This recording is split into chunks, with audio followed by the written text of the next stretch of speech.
Muy buenas tardes, muchas gracias a todos por participar. En especial, muchas gracias al doctor David Pérez y al comité de organización por haberme invitado. Es para mí un gran honor poder participar de esta reunión anual de la Asociación Madrileña de Neurología y tener la oportunidad de compartir con ustedes sobre un tema que a mí me apasiona mucho, como lo son las humanidades médicas. En esta oportunidad vamos a hablar sobre la protoneurología del Renacimiento, un nombre que puede parecer un poco exagerado, pero como veremos hay bastante que contar al respecto.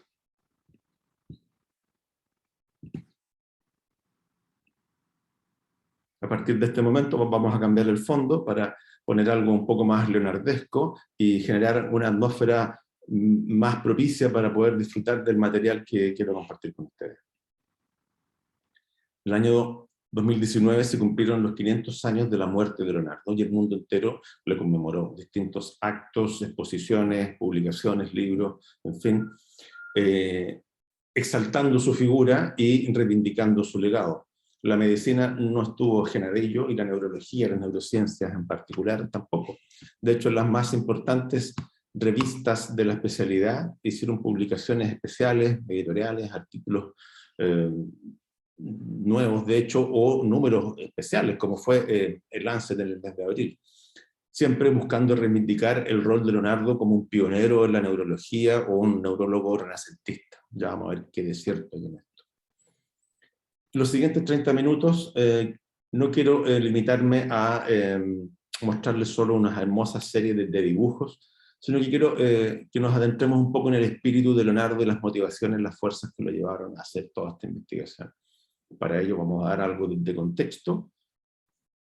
Vamos a definir a Leonardo como un protoneurólogo en cuanto a los pilares de esta disciplina: neuroanatomía, localización, neurofisiología y anatomía funcional, y algunas notas de semiología neurológica que algunos creen ver en sus textos. Vamos a definir y cuestionar su legado y vamos a cerrar con un par de reflexiones sobre la importancia de las humanidades médicas. No es irrelevante el momento y lugar en el que nace Leonardo. Norte de Italia, siglo XV, caída del feudalismo, surgimiento de las ciudades-estado, el rol de la burguesía y el mecenazgo, una cierta paz y estabilidad económica con el mercantilismo, críticas a la iglesia con este teocentrismo, ¿no es cierto?, y volcándose hacia el hombre, el antropocentrismo, el humanismo, con la revalorización de las culturas clásicas griega y romana, son el escenario perfecto para que surja este movimiento artístico y cultural que fue el Renacimiento, con el florecimiento de las artes, la filosofía y en cierta medida también la ciencia. No obstante, Leonardo, como hijo ilegítimo, no tuvo acceso a una educación formal y, mostrando precozmente un gran talento para el dibujo, su padre, un notario florentino, decide que a los 14 años debe apuntarse en un taller para ser artesano o artista. Y es así como llega con Andrea del Verrocchio a los 14 años a Florencia, taller donde coincide con figuras como Botticelli, Ghirlandaio, y donde va a aprender no solo de técnicas de pintura y escultura, sino que también de disciplinas afines y complementarias, como lo eran la arquitectura, la geometría, la aritmética y también la anatomía de superficie. Según Vasari, el historiador del Renacimiento, este ángel lo pinta Leonardo, superando rápidamente a su maestro.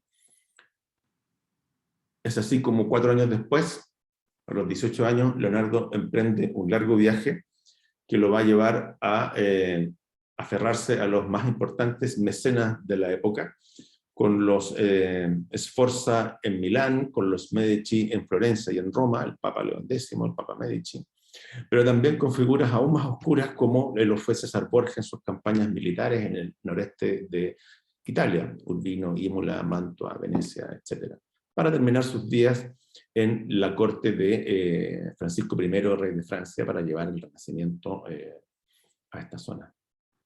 El viaje de Leonardo no es buscando un mejor mecenas, es un viaje buscando las oportunidades para poder llevar a cabo sus investigaciones y poder saciar su curiosidad, que lo llevaba a cuestionarse todo y a querer comprender todo. Dentro de ello, el cuerpo humano rápidamente en sus estudios como artista le provoca una fascinación especial, la búsqueda de la belleza desde la armonía en cuanto a las proporciones del cuerpo humano, es una belleza no solo estética, sino que también conceptual. Empapado por el neoplatonismo imperante en la corte milanesa, Leonardo abraza la idea platónica de que el ser humano es un microcosmos que se encuentra inmerso en un macrocosmos, que es la naturaleza, en donde las leyes y principios que rigen en uno deben regir en otro, y intenta desentrañar esos principios y la relación entre ambos, la relación entre el macrocosmos y el microcosmos. Este célebre dibujo, El hombre de Vitruvio, no es otra cosa que ello. Aquí vemos el círculo, el macrocosmos concentra en el ombligo, y el cuadrado, el hombre, concentra en los genitales. Y Leonardo, con este dibujo, marca un hito en la relación de la historia del arte, la ciencia y la filosofía, ya que en una imagen plasma aquella imperecedera pregunta de qué es el hombre y cuál es su lugar dentro del universo. Leonardo, en la misma corte de Milán, él conoce por Luca Pacioli de la razón y la proporción áurea, ¿no? Esta razón matemática presente en la naturaleza, que va a definir los cánones de belleza en cuanto a la proporción y la armonía. Razón que vemos en las espiras de un caracol o en la disposición de los pétalos de una flor. Siempre viendo cómo estas leyes y principios que se encuentran en la naturaleza también se encuentran en el hombre. El macrocosmos con el microcosmos. Las leyes que los gobiernan y que los unen. Así Leonardo, precozmente en su formación como artista, se ve interesado por la anatomía. Primero con la anatomía de superficie, luego va más allá con disecciones animales, anatomía comparada, pero rápidamente vemos que sus primeros dibujos anatómicos que él hace son sobre el cráneo. Ya vamos a ver por qué. Posteriormente, y con ayuda de un anatomista de Pavía, Marco Antonio de la Torre, comienza a hacer disecciones humanas. Algo aprende de él, alcanza a compartir con él. Luego finalmente sigue haciéndolas sola, más de 30 cuerpos, se dice que disecó. Para terminar posteriormente en una etapa donde se intenta adentrar en el misterio del origen y la mantención de la vida, ¿no? Estudios anatómicos de fetos, del sistema cardiovascular y anatomía funcional en cuanto al control del movimiento del cuerpo. Así, algunos han querido identificar tres periodos, uno más bien artístico, otro protocientífico y uno tercero más bien filosófico. No obstante, esto es un artefacto más bien contemporáneo, en base a nuestros propios sesgos y limitaciones, de que para Leonardo todo esto era lo mismo.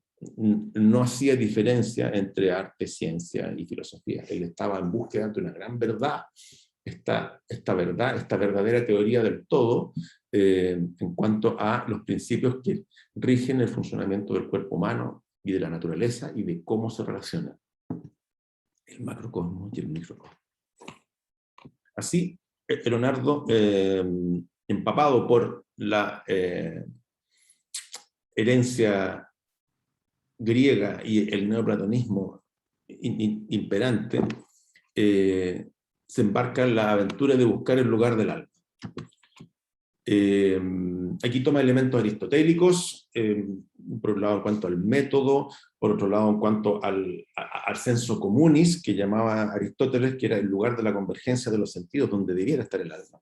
Pero donde difiere de Aristóteles es en que, si bien tenía una teoría más bien cardiocéntrica, es decir, que el corazón era el lugar donde se asentaba el alma, la mente, él se inclina más, ya veremos por qué, en base a algunos experimentos que él hizo, que por la teoría platónica cefalocéntrica.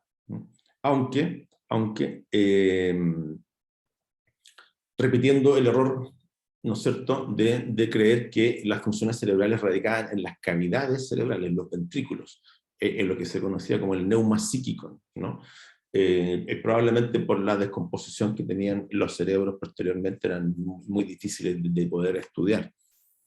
Así, Leonardo se embarca en esta aventura de buscar el lugar del alma, de la mente. Ahí la traducción del griego se superpone. Es así como sus primeros dibujos anatómicos que tenemos registros son de 1489 y son de cráneos. Solo ver este dibujo ya conmueve por su belleza, y la técnica es absolutamente revolucionaria, hace una emisección frontal, en donde por primera vez se visualiza el seno frontal y el seno maxilar. Este otro cráneo, también con un método hasta la fecha no conocido de registrar la anatomía, y muy naturalista, vemos tridimensionalmente el contenido de la bóveda craniana gracias a un corte en dos planos, un corte sagital y un corte axial, que nos permite identificar claramente las tres fosas, anterior, media y posterior, no las llama así, pero claramente se identifican, y las impresiones sobre la tabla interna de la arteria meningia anterior y la meningia media. No obstante, lo que más llama la atención en este dibujo son estas líneas rectas que se intersectan como ejes de coordenadas, que no es otra cosa que el lugar donde Leonardo precisa que deben estar la convergencia de los sentidos, el alma, la mente. ¿Por qué? Porque dice, bueno, los globos oculares, los nervios ópticos, el quiasma que lo identifica, convergen en este punto con la audición, con el movimiento, por lo tanto dice, aquí tiene que estar la esencia de la mente, el lugar donde se radica la mente, el alma. Y este dibujo no es otra cosa que eso, está intentando identificar este lugar. Esto se contrasta radicalmente de la visión imperante medieval de Alberto Magno, que duró 3 siglos, ¿no? Donde las cavidades cerebrales eran 3 como esferas. La primera, el senso comuni de Aristóteles, la convergencia de los sentidos. Segundo, cogitativa, un poco más con la conciencia, con el razonamiento. Y la memorativa, el depósito de los recuerdos. Este dibujo, Leonardo se hace parte de esta herencia y uno no puede sino sentir la misma perplejidad que él debe haber sentido al hacer una verdadera caja negra de qué estaba pasando dentro del cerebro, por lo básico y elemental y rudimentario que puede parecer esta estructura para la complejidad de funciones que realiza. Por lo tanto, Leonardo rompe con esta tradición escolástica medieval y desarrolla sus propios métodos, que hoy día llamaríamos protocientíficos, para investigar la anatomía cerebral.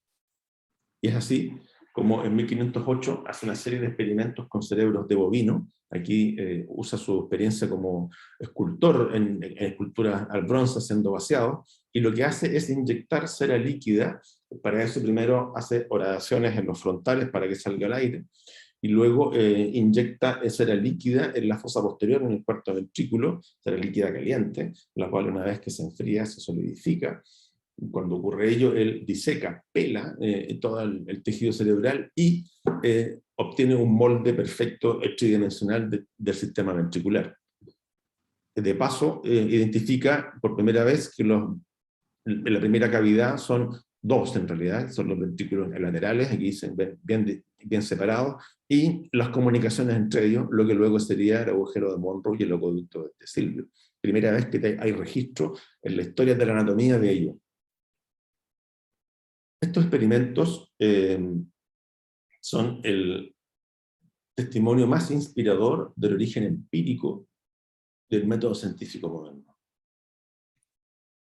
Así Leonardo evoluciona en su concepción del cerebro desde la tradición medieval de Alberto Magno y genera nuevos conceptos, desplazando el senso común a la segunda cavidad, que ya vimos por qué, por la convergencia anatómica de los sentidos, y crea esta idea de la imprensiva, así llama a la primera cavidad, donde atribuye funciones como el juicio, el intelecto, ¿no? Bastante más parecidas a las funciones frontales cognitivas que hoy día podríamos identificar. En el senso común, no solo atribuye la convergencia de los sentidos, sino que el comando de los movimientos, y uno pudiera intuir aquí cercanía con los ganglios basales. En tercer lugar, sigue atribuyendo a la fosa posterior la memoria.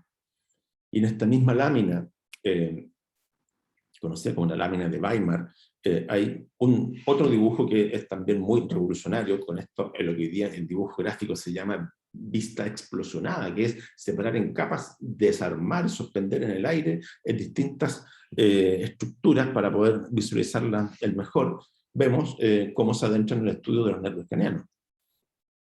Esto buscando definir cómo es el control de las emociones y de la expresión facial. Vemos, identifica 7 pares de nervios por letras y no números. Vemos los nervios ópticos, su relación con los nervios olfatorios. Leonardo es el primero en definir el nervio olfatorio como un nervio craneano.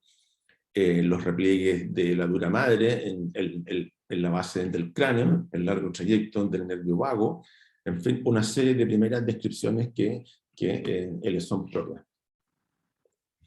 Para Leonardo el sentido de la vista era el más importante, el de la visión, porque nos permitía aproximarnos a la realidad, a la naturaleza, a nuestro entorno.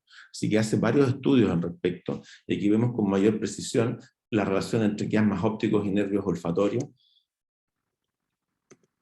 Es el primero en ello, y una disección de la pared lateral del seno cavernoso, donde podemos identificar los nervios oculomotores y las primeras ramas de los nervios trigéminos.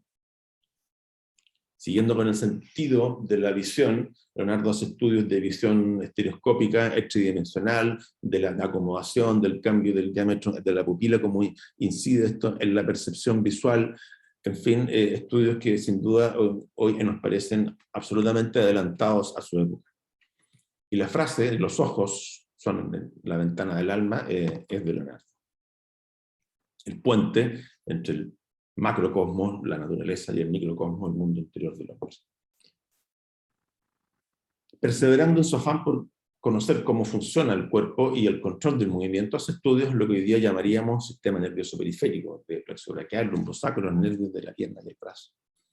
Sus primeros dibujos de plexo braquial son muy rudimentarios, considera solo raíces de C5 a C8, probablemente no basados en su propia experiencia, sino que de copias de los dibujos de la tradición medieval.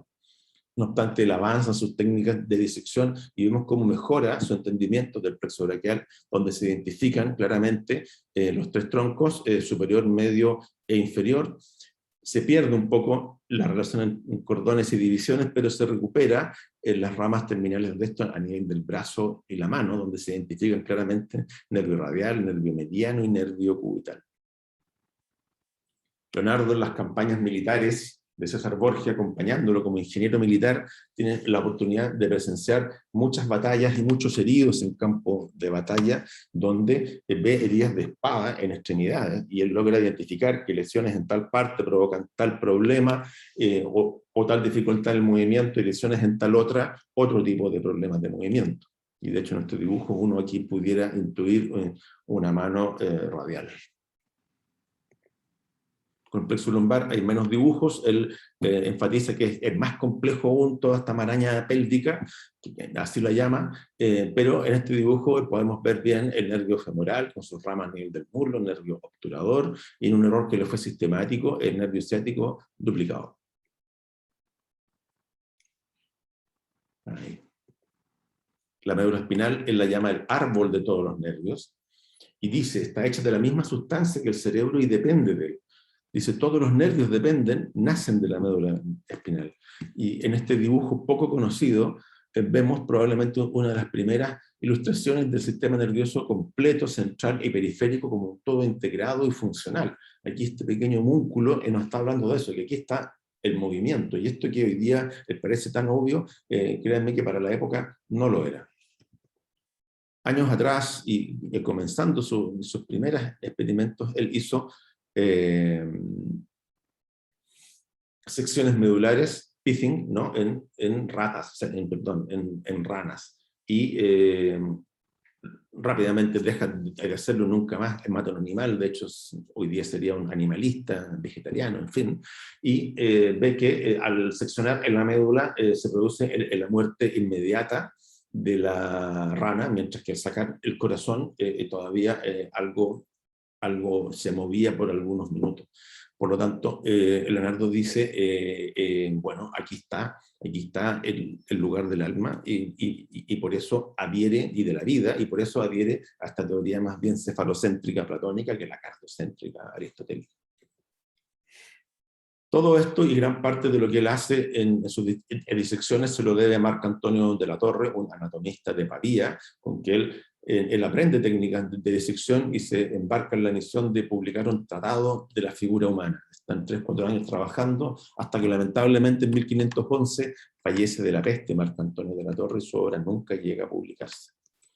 Se ha dicho que este encuentro entre Marco Antonio de la Torre y Leonardo da Vinci cambian la historia de la medicina, el arte y la anatomía, ya que es de él donde probablemente aprende técnicas de disección. Se habrían adelantado 30 años a Vesalio con su Manis Corpori Fabrica. Cuando muere dice, perdí de un solo tiro un amigo, un pupilo y un maestro, para ver un poco la simbiosis que hubo entre ambos. Así, Leonardo se le atribuyen muchos aportes técnicos y de verdad fueron revolucionarios en cuanto a técnicas de dibujo, de anatomía comparada, el desarrollo de modelos anatómicos, pero también otros han cuestionado si Leonardo fue realmente buen anatomista. Él no tuvo educación formal, no publicó nunca nada, no le enseñó a nadie, y más importantemente, las razones que él tenía fueron otras. No eran interés médico, quirúrgico, sino que eran interés, como decíamos, más bien filosófico, o de aproximarse a esta gran verdad que era cuáles son los principios y leyes que rigen el funcionamiento del cuerpo, de la naturaleza. Lo mismo con las neurociencias, uno podría hacer un listado de aportes, como quien hace un currículum, pero esto es ciencia antes de la ciencia. Y Leonardo no se hacía estas preguntas con un interés académico, sino que con un interés por entender esta gran verdad detrás de que cómo se relaciona el macrocosmos y el microcosmos, y él se da cuenta que el sistema nervioso tiene un rol fundamental en ello. Semiología neurológica, siendo tan observador, Leonardo hizo algunas observaciones. Hay un texto que dice de él: esto aparece claramente en paralíticos, quienes mueven sus extremidades temblorosas como la cabeza y las manos. Estas se mueven sin consentimiento de la voluntad, y esta voluntad, con todo su poder, no puede impedir que las extremidades tiemblen. Algunos quieren ver aquí epilepsia, pero si hablamos de parálisis y temblor, no es otra cosa que la parálisis agitante de James Parkinson. Por lo tanto, para algunos fue Leonardo quien primero describió la enfermedad de Parkinson antes de la era industrial. ¿Hay un pensamiento neurológico o es solo el azar cotidiano, que un día ve una cosa, otro día otra? Este folio, que pudiera parecer menor, más allá de la belleza de sus dibujos, en su verso, en su cara opuesta, tiene un listado de temas a investigar, así. Listado como un to-do list o una lista de temas para preparar para un certamen. Y no es otra cosa que, fíjense, ¿qué es el nervio que causa el movimiento del ojo y hace que los otros ojos se atraigan? O sea, en mirada conjugada, al cerrar los párpados, levantar los párpados, todo lo relacionado con oculomotilidad, con emotilidad de los músculos faciales. Luego vienen temas que tienen que ver con fisiología o fisiopatología, porque ¿qué es estornudar? ¿Qué es el bostezo? Epilepsia, espasmo, parálisis, así como temas para estudiar. Y luego con anatomía funcional en cuanto al control del movimiento. ¿Cuál es el nervio que mueve, hace que se mueva el brazo del hombro al codo, del codo a la muñeca, de la muñeca a los dedos? Y lo mismo con la pierna. O sea, aquí había un propósito. Y no sé si llamarlo protoneurológico, pero claramente él se lo plantea como algo importante y prioritario. Su última etapa, ya dijimos, es en Francia. Llega en 1516, invitado por el rey de Francia a hacer lo que quiera. Bien pagado, una hermosa residencia en Clos-Lucé. Y finalmente, Leonardo tiene la libertad para crear e investigar lo que esté a su antojo. Desgraciadamente, 3 años después lo alcanza la muerte, probablemente de consecuencias de una enfermedad neurológica, lo cual espero ver para otra presentación. Una vez muerto Leonardo, hereda sus más de 7.000 páginas de textos y dibujos a su albacea y discípulo Francesco Melzi. Solo una cuarta parte de ello hoy se conserva. Melzi está 50 años en su villa familiar en el lago di Como, en Velayo, ordenando y clasificando la herencia de Leonardo, 50 años, hasta que lo alcanza su propia muerte, con lo que estos valioso tesoro se disgrega y surgen los códices que van tomando los lugares donde han aparecido en bibliotecas o familias que los han conservado. Así está el Códice Madrid 1 y 2 o Leicester, por ejemplo. Pompeo Leoni el escultor favorito de Felipe II, es quien acopia los dibujos anatómicos, los recolecta, los encuaderna, los pega, recorta, son unas barbaridades, también otro tipo de texto, y lo conserva también como un gran tesoro. No obstante, cuando él fallece, esto empieza a pasar de mano en mano hasta que en el siglo XVII aparecen como parte de la colección privada de la corona inglesa, lo que hoy se llama el Códice Windsor. Un siglo pasó para que esto se descubriera, fue William Hunter, anatomista escocés, pero otro siglo más para que se publiquen los manuscritos y otro siglo más para que salgan a la luz como un cuerpo completo los dibujos anatómicos recién avanzados del siglo XX. Para que vean lo tardío que el mundo conoció. Pompeo León. Así, el legado de Leonardo ha sido severamente cuestionado. Desiderio Pap, historiador de la ciencia, nos dice: desgraciadamente Leonardo guardó el secreto de sus magníficos hallazgos. El investigador actuaba al margen de la historia. Su verdadera influencia sobre el desarrollo de la ciencia fue menor en mucho que la de algunos espíritus mediocres comparados con el suyo. Y esta visión es la que predominó durante la segunda mitad del siglo XX. No obstante, hoy día académicos, investigadores como Charles Gross, Carmen Bambach han destacado que esto realmente no fue tan así, ya que estos 50 años que tuvo Melzi, todo este tesoro en su villa familiar, fue mucha la gente que peregrinaba para verlo con sus propios ojos. Fue copiado, plagiado, imitado y rara vez citado o agradecido.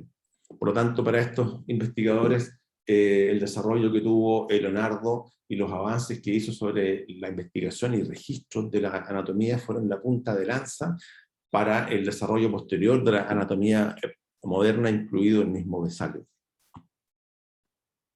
Es difícil así, ¿no?, establecer cuál fue el verdadero legado en el arte y la ciencia occidental. Recordemos que Leonardo era muy famoso en vida, tanto que se lo lleva el rey de Francia. El legado de Leonardo, ajeno a todo esto, genio irrepetible e inclasificable, iba por el lado de la observación de la naturaleza, de los métodos para aproximarse a ella, con este pensamiento protocientífico, y de cómo para él arte y ciencia no tenían distinción y eran la misma cosa, y nos invita a acercarnos al conocimiento de esa manera. Nos dice: para tener una mente completa, estudia el arte de la ciencia y la ciencia del arte. Desarrolla tus sentidos, en especial aprende a observar. Date cuenta que todo está conectado a todo lo demás. Esto es probablemente para mí el mayor legado que nos deja Leonardo. Muchos quieren ver cómo esta mirada y sonrisa inexpresivas, planas, quizás insípidas, de su primer retrato, Ginebra de Benci, evolucionan gracias a su conocimiento neuroanatómico y neurofisiológico en esto, ¿no?, en esta mirada inalcanzable, en esta sonrisa inexcrutable de la Mona Lisa, su último de los retratos. Aquí hay mucho más conocimiento de la anatomía y la neurofisiología, de los movimientos faciales y de las emociones. Leonardo detiene sus estudios en 1508 sobre el sistema nervioso, probablemente no conforme, sino que por las limitaciones técnicas que tuvo para ir más allá. Siendo hoy una figura muy contemporánea, es válido preguntarse, y actual, ¿qué sería Leonardo hoy? Quizás así sería un neurocientífico que seguiría investigando el funcionamiento del sistema nervioso. Como lo hizo Cajal en su época, aplicaría la técnica disponible, perfeccionándola, para así poder desentrañar los misterios del cerebro humano, el verdadero puente entre el microcosmos y el macrocosmos. Para terminar, dos reflexiones sobre las humanidades médicas, la primera del mismo Leonardo, un texto recientemente descubierto en el Códice Atlántico, y dice: los medicamentos, cuando son bien utilizados, devuelven la salud a los enfermos. Serán bien utilizados cuando el médico, junto con su comprensión de la naturaleza de la enfermedad, comprenda también qué es el hombre, qué es la vida, qué es la salud y de qué se constituye. Finalmente, Cajal dice: grandes médicos son el sol, el aire, el silencio y el arte. Los dos primeros tonifican el cuerpo, los dos últimos apagan las vibraciones del dolor, nos libran de nuestras ideas más virulentas que el peor de los microbios y derivan nuestra sensibilidad hacia el mundo. Espero haber conseguido un poco de esto con esta presentación. Muchas gracias.